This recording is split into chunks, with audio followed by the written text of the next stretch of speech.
Elizabeth Choy was born on 29 November 1910 in Kudat, Sabah. Elizabeth was looked after by a Kudasan nanny and acquired Kudasan as her first language.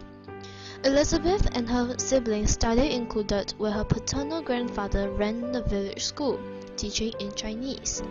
Because the teachers could not pronounce Chinese names, she adopted the English name, Elizabeth. She went to Singapore to further her studies at the Convent of the Holy Infant Jesus at Victoria Street. She shone academically, obtaining the prize of honor in her first year of school in December 1930. She forewent a college education, even a possible scholarship, to start work so she could finance the education of her younger siblings. She became a teacher at Church of England Senana Mission School in 1933. In 1935, she was transferred to St. Andrew's Boys' School, probably the only untrained teacher at that time.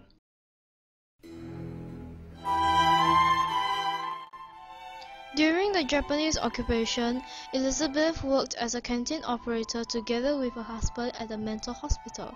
They secretly brought food, medicine, money, messages, and even radios to the British internees. Unfortunately, they were caught by the Japanese and Elizabeth was arrested on 15 November 1943, following her husband's arrest on 29 October a few weeks earlier. She was sent for interrogation.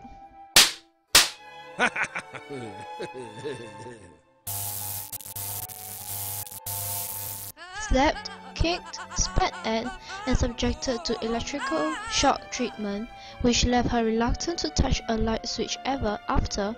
She refused to confess that she was a British sympathizer. Elizabeth was finally released after more than 200 days in the cell. Not having seen sunlight for a long time, her eyes could hardly open. Her mind was a complete blank. Her body ached from injuries. After the war tribunal asked the war heroine if she wanted a torturous executed. Her answer was no. If not for war, they would be just like me. They would be at home with their family, doing just ordinary things and peaceful work. Let us pray that there will be no more war, said Elizabeth. Her teaching career at St. Andrews continued until 1973, except for a 4-year spell as principal of Singapore School for the Blind. After her retirement, she improved her languages and travelled. She continued with social work and school visits into her 90s, impressing young Singaporeans with the need to maintain strong national defence. Elizabeth passed away on 14 September 2006 at her home in Mackenzie Road.